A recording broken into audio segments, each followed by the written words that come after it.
Good morning, everyone, and namaskar to all. On behalf of SCSTRTI, I take this opportunity to extend a warm welcome to all the esteemed panelists, our keynote speakers, and dignitaries and research scholars who have joined with us from across the country and beyond for the 3 days national webinar on the changing contours of indigenous knowledge among tribal communities in India. The national webinar is being organized with the funding support of Ministry of Tribal Affairs, Government of India, and is been done in collaboration with United Indian Anthropology Forum. Now, to start the inaugural session, I would request Professor Dr. A.B. Ota, Advisor cum Director SCSTRTI Government of Orissa, to kindly deliver the welcome letters. Thank you. I extend a very warm welcome to Dr. Nabaljit Kapoor, Joint Secretary, Ministry of Tribal Affairs, Government of India, for his gracious presence in the inauguration of the 3-day national webinar of contemporary relevance and the theme, Changing Contours of Indigenous Knowledge Among Tribal Communities of India. Despite his busy schedule during hectic parliament session, he could make it. I am really obliged to you, sir. In fact, ever since Dr. Kapoor joined the ministry, he has been trying to revamp the TRIs and encouraging to undertake various innovative activities identifying focused area on pan-India basis. He has been supporting TRI Odisha in a very big way, and this webinar is in fact his brainchild. I welcome once again to you, sir, to this webinar and express sincere gratitude for your benign presence. I take this opportunity to extend a very warm welcome to our Principal Secretary, ST and SC Development Department, Madam Ranjana Chopra, to the inaugural session of the 3-day national webinar. In fact, under her able guidance and encouragement, TRI Odisha has been organizing a number of state level, national level, and international level workshops and seminars, even during pandemic, on critical areas of concern. On behalf of Tribal Research Institute, we welcome you, madam, to this inaugural session of the national webinar. Well, I extend a very warm welcome to one of our esteemed guests of today in this inaugural session, Professor Deepak Kumar Behera, an internationally acclaimed anthropologist, former Vice Chancellor of Sambalpur and Berhampur University, and currently the President of United Indian Anthropology Forum, which is a very vibrant forum comprising of reputed anthropologists of the country, drawn from various branches with different, with expertise on various areas. Professor Behera has contributed enormously to the field of anthropological research. TRI Odisha is fortunate to have you with us today. We extend a warm welcome to you, sir, for your kind presence. In fact, United Indian Anthropology Forum is one of our collaborators. You will find many of them have done extensive work on indigenous knowledge system, and they are either panelists or chairpersons or keynote speakers, which esteemed participants will get an opportunity to listen and know. I take this opportunity to welcome directors of all the TRs and Center of Excellences of the country attending the webinar.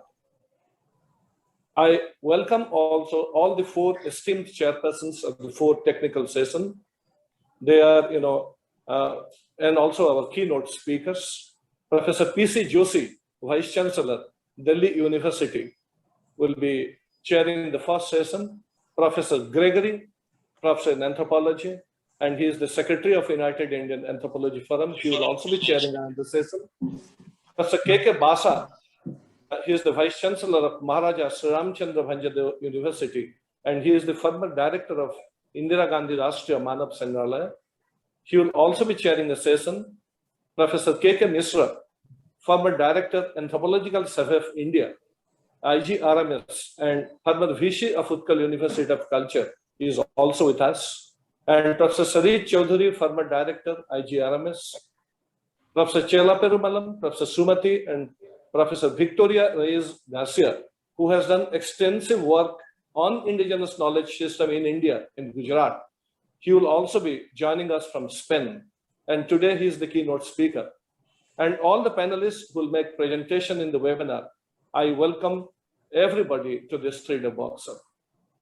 Friends, the 3-day webinar, which is organized by TRI Odisha with financial support of Ministry of Tribal Affairs and in collaboration with United Indian Anthropology Forum, will have 4 technical sessions spread over 3 days.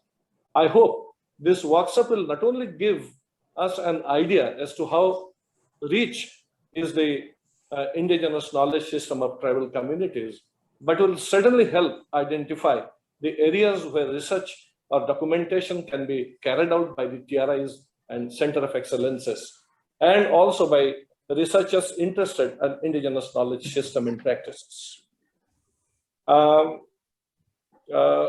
This is, in fact, we expect that a roadmap will be drawn at the end of the webinar, 3-day webinar, which can be effectively used to ensure that the TRIs take up work in an indigenous knowledge system, because we don't have dearth of indigenous knowledge system among tribal communities in the country. Only thing you see, our TRIs already have done some work, but more and more work are to be done and a framework will be prepared. And this is the desire of Dr. Kapoor, and we ensure that we'll try to prepare and give it to Ministry of Tribal Affairs. I again extend a warm welcome to one and all and hope that the 3-day national webinar will be an extremely productive one and will meet the desired expectations. Thank you. Thank you, sir. Thank you so much for this warm welcome. And we believe, sir, it is under your leadership and guidance, this 3-day national seminar could actually become a reality and see the light of the day. Moving ahead, I would request Madam Ranjana Chopra, Principal Secretary, ST and SC Development Department, Government of Odisha, to kindly deliver her inaugural address. Madam Ranjana Chopra. Thank you very much. Professor Kapoor, Joint Secretary, Ministry of Tribal Affairs, Dr. A.B. Otta, Director, SCST RTI, Professor Deepak Behra, and the host of luminaries from the anthropological field that are gracing the occasion today, the directors and other teaching staff of TRIs, the experts, officers from the Department of ST and SC Development Department and from the SCST RTI. I also add my own warm words of welcome to the ones by Dr. Rota. It is really heartening for me to see that TRI is taken this initiative to organize this 3-day webinar in collaboration with Ministry of Tribal Affairs. As Dr. Rota was mentioning, Dr. Navaljeet Kapoor has always been gracious in supporting the efforts of TRI and the Tribal Development Department of Odisha. And through him, we have always got immense support from the Ministry of Tribal Affairs, because of which we have been able to take up a lot of new initiatives in the state of Odisha. So this 3-day webinar and the technical sessions as described by Dr. Rota are going to be quite remarkable, because I feel that this is just the right juncture in which we need to talk about indigenous knowledge systems. And indigenous knowledge systems have to be talked about for 3 or 4 reasons. Now, if you allow me, I would like to quote Amartya Sen in this. Amartya Sen in his famous treatise where he says that development is freedom. So he has mentioned that the local community and community participation is important for development, because number one, the community has got intimate knowledge of what ails the community. Number two, the community also has an in-depth knowledge as to how this particular problem can be resolved. Number three, community has at its disposal certain communal resources which cannot be accessed by external partners, but which can be accessed by the communities themselves. And the traditional healers, the traditional knowledge systems definitely come in the bracket of the third category.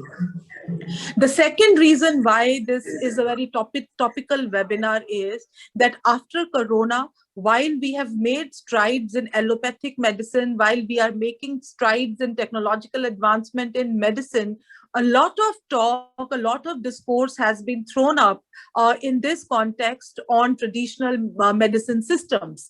And in this case, the traditional medicines practiced by the tribe healers in tribal communities is one source which also needs to be tapped.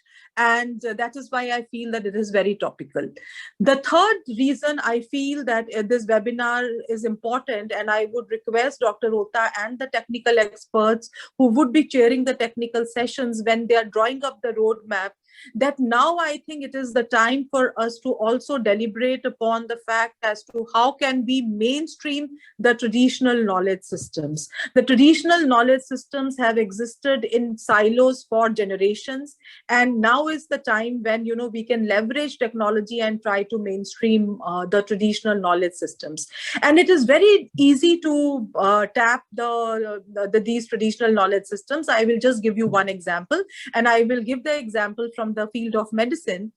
You see, Orissa in early 2000 had a World Bank supported project called Health Systems Development Project. So under this project, suddenly I was at that point of time the project director of that particular program. And at one point of time with the World Bank team, we were discussing as to why is it that the health parameters are lowest in the tribal areas and among the tribals. And in case we want to improve the health parameters of the state as a whole, we will not be able to do that unless and until we have attended to these health parameters specifically for the tribal communities and made a targeted intervention. So then we started going into depth in this, and then we realized that most of the health needs are actually addressed not by the public health system, but by the traditional healers who are available within the community. And there were certain advantages to it. What were the advantages? This person was available at the doorstep. The second advantage was that this person did not ask for money. He was also open to the idea of taking the gratification in kind. So you had this, somebody giving one pumpkin, somebody giving, one bale of corn, someone giving something else that has been grown in his backyard. So this traditional healer was available and he was easily affordable. So he was accessible, he was available, and there was no discussion on the quality of the treatment that this traditional healer was providing.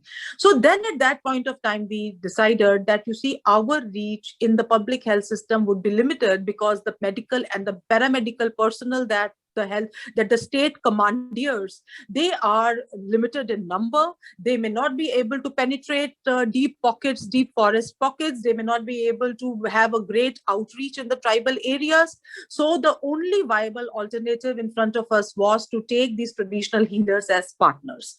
So we said that at that point of time, we floated this idea that while, on the face of it, we don't want to say that we don't want to pass a value judgment on the quality of the treatment that the traditional healer is providing. But what we would like to do is that we would like to give an orientation to this traditional healer and make him a partner. So what was done was that certain books, very pictographic, which were not dependent on language, were prepared on the the important communicable diseases like diarrhea, TB, malaria. And then many of these tribal healers workshops were held at the district level, and these tribal healers were given something like a first aid kit, a small box in which there were certain routine medicines. So one message, for example, we said was that any fever, you please give chloroquine, because most of these are also the malaria. These were the malaria endemic areas also. So in a year's time, we were able to actually make about 700 odd indigenous healers as partners. And, it was a very fruitful partnership where we were able to reach to pockets which were hitherto inaccessible and unaccessed by the public health system. So this is just one of the examples in which we can mainstream the plethora of the knowledge systems that these communities are possessing. And I think it will be a great milestone. In case this webinar is able to suggest us ways, make a roadmap for us, and tell us as to how can we tap into these indigenous knowledge system. More importantly, in case this webinar is able to put this issue of traditional knowledge system on the policy discourse, policy platform somewhere, I think that would be a very big achievement. And with the kind of experts and the luminaries associated with this webinar, I think this is an objective which definitely will be met with, and that this is one topic which would definitely enter the conversations and discourse of the policymakers. And towards the end, I would once again like to thank Dr. Navaljeet Kapoor for having supported this webinar, and I would like to congratulate Dr. Ota for having been able to get the participation from such eminent anthropologists and eminent domain experts. It is really a privilege to be associated with all these names and experts. And with this, I would once again wish all of you best of luck and look forward to the roadmap and the report of this webinar after the webinar concludes. Thank you. Thank you so much, madam. We'll definitely involve the experts after this webinar, and we'll definitely try to make a roadmap, which is the vision of Dr. Kapoor.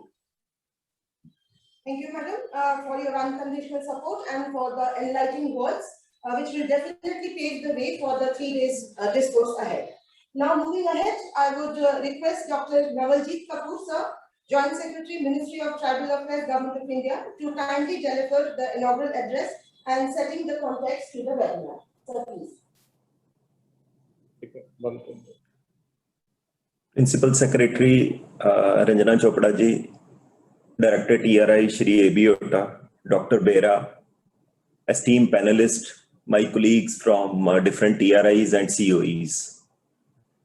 Madam Ranjana Chopra has already set the context very well. As a doctor, I'd like to give a brief background about the tribal health. In fact, an expert committee was set up in 2014, which gave a report in 2017. And it had focused on 5 primary areas of concern as far as tribal health is concerned. First and foremost was the lack of data availability as far as the tribal health is concerned. We all know that earlier National Family Health Survey used to happen, but when we talk about specific indicators in respect of tribal health, these indicators were not available.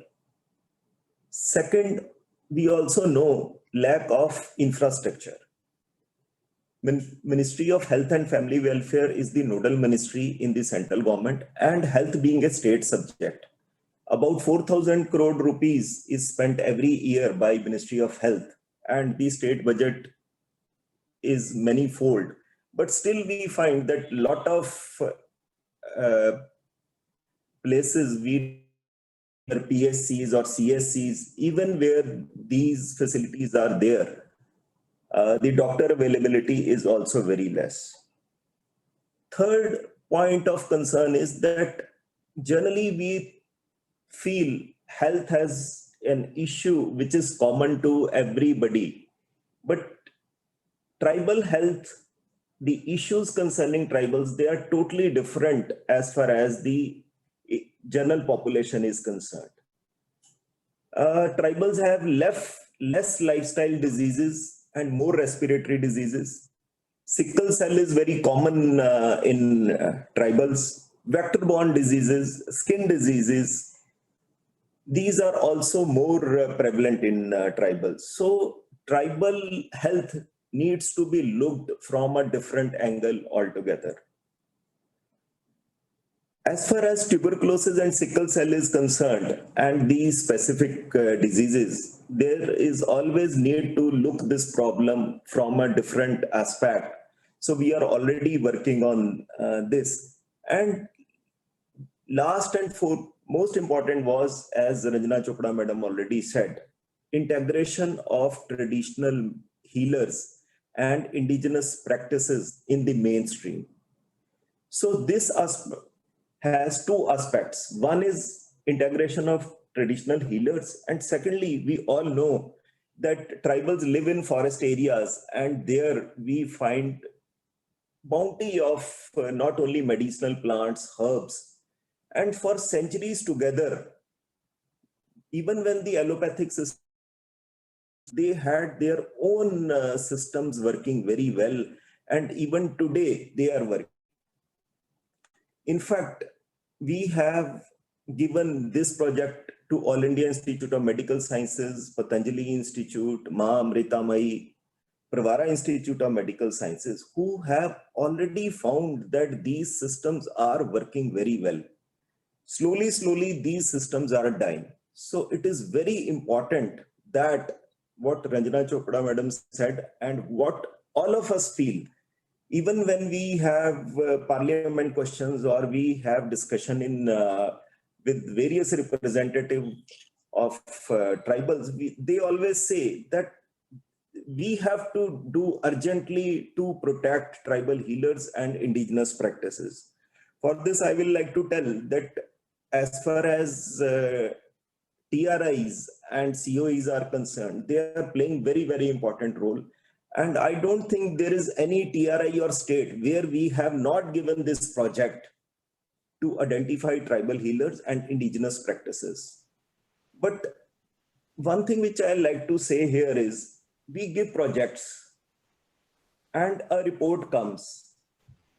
But how these reports and projects have ultimately led to the purpose for which the project was given.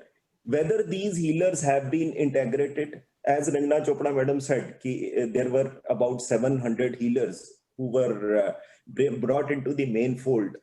So what we did, we have engaged QCI also and asked Patanjali, Pravara Institute of Medical Sciences and AIMS to develop a curriculum for them. QCI has also registered these three institutions as a training institute, where I will request all the states, all the TRIs, that they should wherever these healers have been identified, they should not only be registered on QCI website. We have also developed a website where we will be showing the details of these tribal healers, what are they doing, in which areas they are good, and what are their locations, so that I am also told that as far as the tribal traditional healers are concerned, from the tourism point of view also, lot of interest these healers are generating. So as far as this webinar is concerned, I think this is the most appropriate time. Last week, Honorable Prime Minister had also talked on specifically this issue. So along with tribal healers and indigenous practices, we also want to preserve the plants. How these plants, what are the composition of these plants, how these plants are ultimately benefiting the different persons in different diseases. So that project also Patanjali is doing. I'm very hopeful that in next few months, the report of Uttarakhand tribal areas, indigenous plants and practices, that will be coming. So here I once again request all the TRIs, so whatever work they have done in this area. So Dr. Ota, you have taken a lead in so many projects. I had given this task to TRI Uttarakhand, but I am not very much satisfied with the way they have progressed on this project. Patanjali has told me that if they get compilations of the work done from different TRIs, they are going to compile all this and they will come out in the form of a book about not only the indigenous practices, but the details of the tribal healers. And ultimately, we will incorporate this information on our website. So not taking much of your time, I'll like to hear from the experts what are their views on this. But being a doctor and looking after this subject in the ministry. So this subject is very, very close to my heart. And I have personally myself experienced how the traditional medicines can help. I had a meniscus tear in my right knee, and topmost doctor in Bombay, he had advised me that you have to go for immediate surgery. I got the treatment done from a neurotherapy, which used to press certain points and do certain type of massages. And after 1 year, when I went to the doctor, that was totally, he said, now there is no need of surgery. So I can give n number of examples how these traditional medicines, traditional practices, and Ayurveda, homeopathy, as far as these tribal healers are concerned, unfortunately, it has not become part of Ayush Mantralaya, though there is a cell to look into these indigenous practices. But once a report comes from Patanjali, from Odisha, and from other TRIs, we will certainly like to take up this project with the Ayush Mantralaya so that they can be brought into the Sure. once again, I congratulate TRI Odisha team and Ranjana Chopra madam, especially for leading the other TRIs in different areas. So thank you, Doctor. So, sir, we have already done some work in this regard, sir. We'll also try to discuss with you and take it forward in a manner which should be more meaningful. Thank you, sir. Thank you, sir, for your gracious presence and your constant guidance to us. And we believe that realizing the importance of the rich indigenous knowledge among tribals in the current development paradigm, we do believe that this workshop will pave the way or the roadmap to systematically document the indigenous knowledge systems and practices and bridge the gap between the indigenous knowledge and the modern science for larger human good. So moving ahead, I would like to say that we are privileged enough to have with us Professor Dr. Deepak Kumar Behra, who was a former Vice Chancellor of Barnampur University, an anthropologist of international acclaim. Professor Behra sir is currently the president of United Indian Anthropology Forum, and I would like to request Professor Behra to kindly deliver his address on an overview of indigenous knowledge system and practices by tribal communities in India. And Professor Behra's organization is also a collaborator in this, 3-day webinar. Thank you very much. Good morning, everyone. Honorable Professor A.B. Ota, Advisor cum Director, SC/ST RTI, respected Madam Ranjana Chopra, Principal Secretary, ST and SC Development Department, Government of Revered Dr. Nawaljit Kapoor, Joint Secretary, Ministry of Tribal Affairs, Government of India,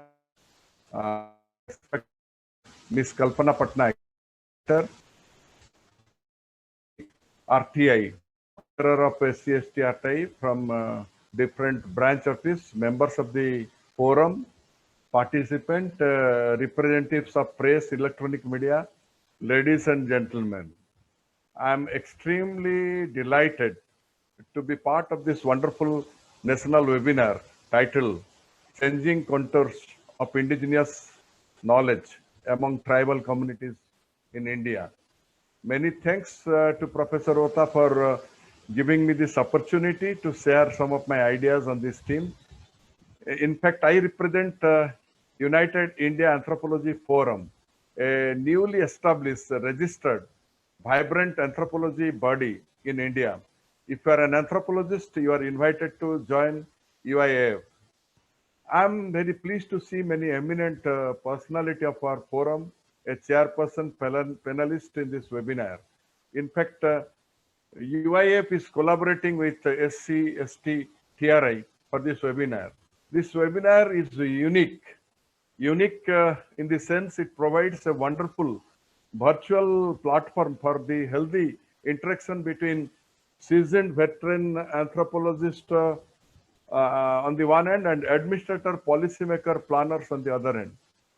My hearty congratulations to the dynamic director, Professor Ota, who is very active member of both UIF and SCST RTI. I will touch upon, in quickly within next 10, 12 minutes. So what is indigenous knowledge? Basic thing, because I noticed that some young scholars have joined, and who are the indigenous people? What are the difference between indigenous knowledge system, indigenous technical knowledge?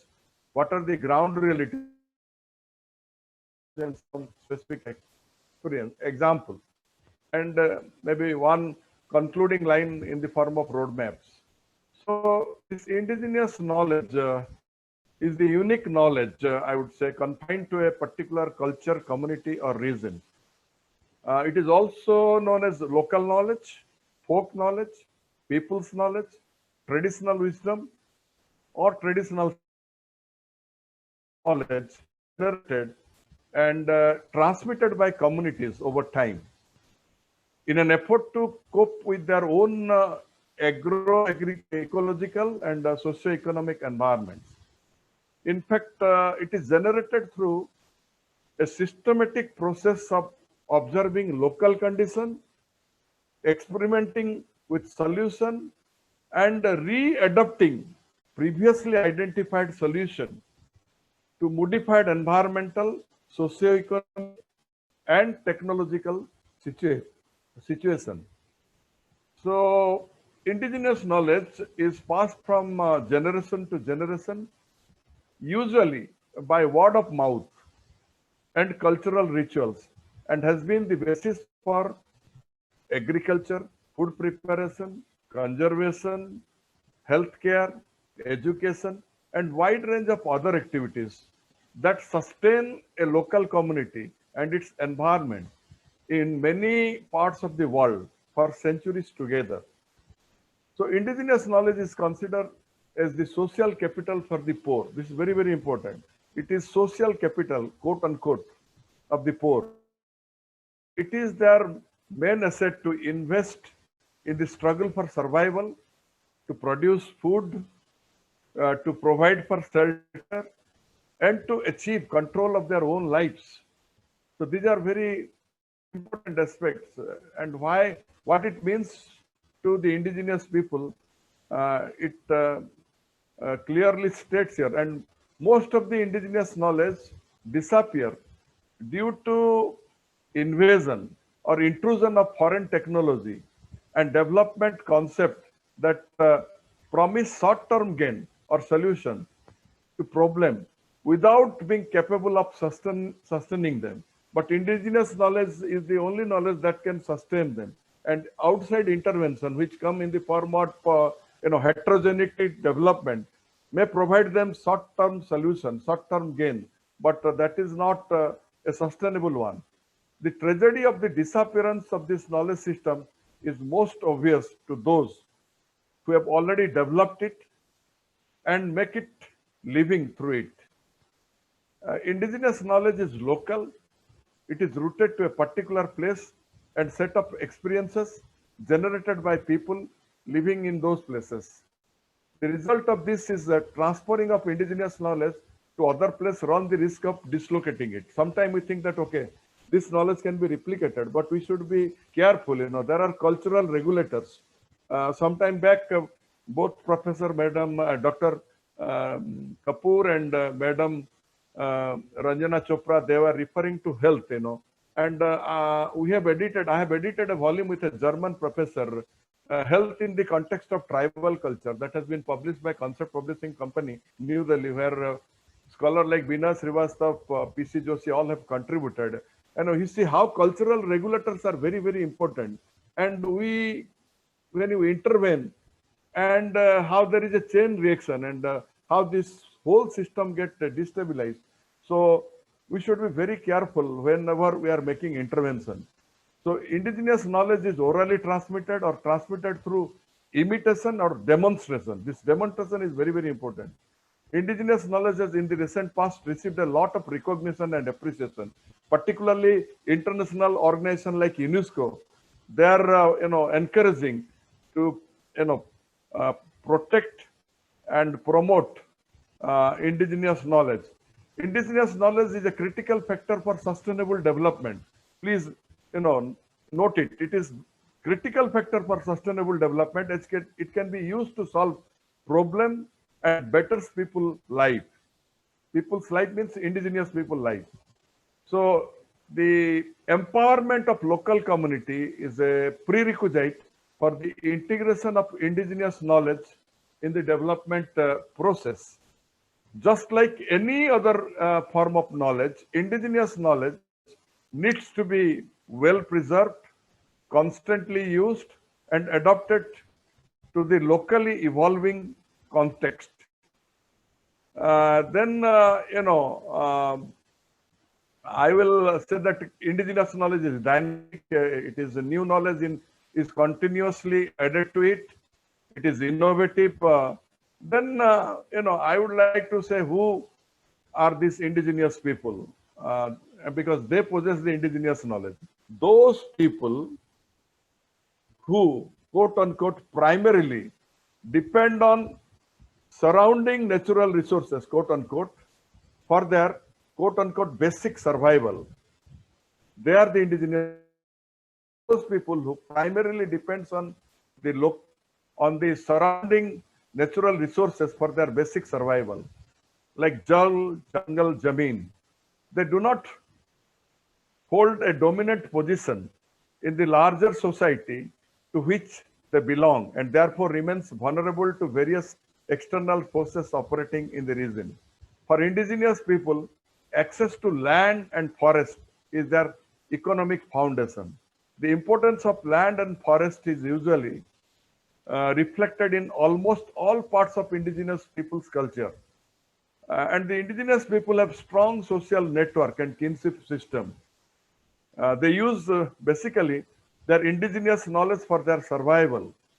And indigenous people relation to land, kinship system, structure of power, wealth, and religion are more or less interrelated aspect. That should be noted. And the unique traditional local knowledge, what we call also traditional knowledge, existing within and developed around specific condition, people indigenous to a particular geographical area. Now, what is the difference between indigenous knowledge system? The difference between indigenous knowledge and indigenous knowledge system is the difference between knowing and understanding, or the difference between intimate and implicit native knowledge, that is indigenous knowledge, and external explicit expert understanding, that is indigenous knowledge system, when we go and study and do the recording. The participants' knowledge of their temporal and social space is what scientists understand as the indigenous knowledge, and the social scientists detached at analytical understanding may recognize here as indigenous knowledge system. The study of indigenous knowledge system is an attempt to bridge knowing and understanding. For a genuine social scientist, understanding remains different for mere knowing. And this term indigenous knowledge system delineates a cognitive structure in which theories and perception of nature and culture are conceptualized. And then I would like to tell what is indigenous technical knowledge. This has been said by John Brouwer, a Dutch social scientist, and he says when indigenous knowledge system is developed and made more user-friendly, cost-effective, and time-saving, and given back to the community, it is known as indigenous technical knowledge. I don't have time to explain details, all this conceptual thing. So there are many examples, where indigenous knowledge are visible, like whether it is agricultural operation, hunting expedition, holly collection, house construction, then site selection for digging well, rainwater harvesting, preservation of drinking water for the domesticated animal, bone setting, I have seen many bone setter. How do they grind, leaves of different tree, and how to add some oil to that, and how small thin rods will be used, and how the healing process is done very effectively, you might have seen. Similarly, how do they cultivate the dangar and chola land, which is their primary source of living? No, I have. It is not possible in my part to bring examples from all over the country. I would confine my, illustration to only Odisha, that to a particular tribe, Penga Poraja, and they protect also few patches of thick forest as sacred groves. That is also very interesting, and clan and totem, among these Penga, different clans like Langla Bihing, that means tiger, Jabing means snake, Kotchim means total. The members of a clan not only protect their respective totemic object, but also take interest for their generation and growth. If the totemic object will grow, their clan will also grow. Similarly, I have seen construction of ghatu for the protection of land or soil erosion. They erect ghatu. They do slash and burn cultivation in the slope of hills, and they erect a stone wall, what they call ghatu. That is also indigenous knowledge. And observe various annual festivals for resource spacing, like Takuanas Parab, Kandul Parab, and they show heavy reliance on ritual specialists, what sometime back Madam was referring to, and also Star was referring to. Disari, Jani, Gurmai, these people are considered to be main source of their indigenous knowledge. And the quack should be differentiated from the traditional healer. Many times, we relegate their contribution to the background, treating them as quack, but they are not all quack. They are all traditional healer. And how, when they go for, hunting expedition, they set free the animal during Betabula Parab. The pregnant animals are seldom hunted, and the very young ones are released when trapped. They say that they can regenerate. And how do they do dangar chas? All these things, how indigenous knowledge is extensively used. For instance, eating of mango kernel. This I have said in the forum. I would again try to reiterate. After the Takuanas Parab, they take out the white person, and then they grind it, and then they tied it to a thin piece of rope, and then put it in running stream so that the bitterness will go. They again bring it back and dried it sunlight, and then they put it in an earthen pot, what we call matka, and then they put some also rice and mouth of this matka in a thin piece of cloth, and they put it upside down. When there is a shortage of food, they take that, powder and adds little bit of water to that. And pancake, that is during lean season, that is how they maintain, food crisis management. And they prefer local variety of seed to hybrid seed. But now we are promoting hybrid seed. And we know what are the consequences of the hybrid seed. And when there is food shortage also, they take the kanki, that is the broken rice, as a substitute to rice. How do they collect kanki, and how the indigenous knowledge is involved, and they collect different varieties of spinach, fruit, roots, tuber, minor from the dangar. And this collection also is very interesting. So how do they dig from south to north? So indigenous knowledge is involved even in construction of house, and that is why elderly people are expected. How knowledge get transmitted from the elderly people of the community to the younger generation. And for instance, Bhodu Parab ritual is performed in order to seek permission from Sitakanya before the crops are brought from the field to the home. Bhodu Parab, until no one can use new crop at home. And it is believed that if someone eats the new rice without performing Bhodu Parab, the tiger from the forest would attack the village and destroy both cattle wealth and human beings. For the same reason, early cob, janna, match from the field cannot be plucked. Janhamara ritual. It is forbidden to pluck mangoes from the trees without performing Pidalui ritual. If someone pluck those without performing the ritual, then it is believed that it will bring ill luck to the whole village. They need to perform another ritual by the name Takwanas. I have already said that one, I'm not repeating. So these cultural practices have been consciously devised by the Penga to space the utilization of resources in accordance with the need of the people, minimizing the risk and uncertainty.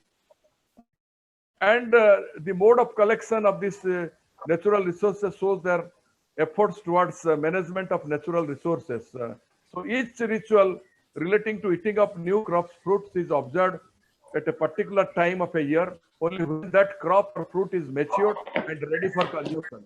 So documenting this elders' knowledge and promoting the continued transmission of that knowledge to youth, which must including protecting the use of land and its resources. So here we all have assembled to prepare a roadmap, rightly said by Professor Ota during his inaugural speech, for the protection, preservation, and promotion of indigenous knowledge.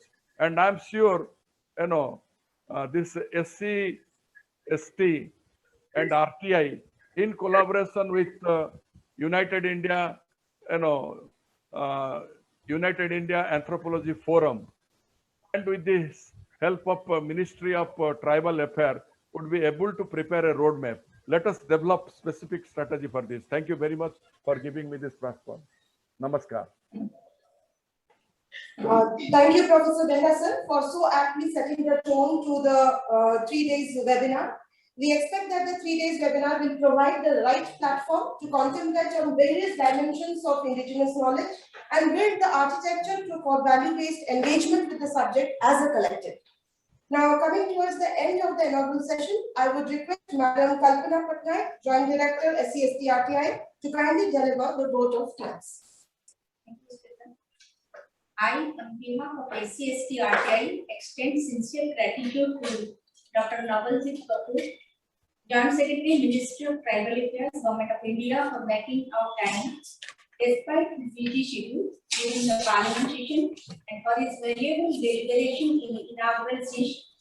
We are really grateful to you, sir, for your benign presence and valuable advice. I also take this opportunity to extend heartfelt thanks to Madam Ranjana Chopra, Principal Secretary, ST and SC Development Department, Government of Odisha, for her benign presence and for kindly taking out time and valuable address in the inaugural session. We are grateful to you, Madam. We extend our sincere thanks to Professor Deepak Kumar Behera, former Vice Chancellor, Shambalpur and Gorakhpur University, for his kind presence and for providing valuable input for the participants. We are grateful to you, sir. I, on behalf of SCST Development Department, Government of Odisha and SCST-RTI, extend sincere thanks to the Ministry of Tribal Affairs, Government of India, for their support and all the esteemed chairpersons, keynote speakers, panelists, and those attending the webinar without whom the webinar could not have been organized. I also extend my heartfelt gratitude to all the TRIs and COEs who are participating in this webinar. I would like to extend profuse member of SCST-RTI who have extended support to make this webinar successful. Lastly, I extend special thanks to UIAF for collaborating with us to make this webinar a success. Thank you.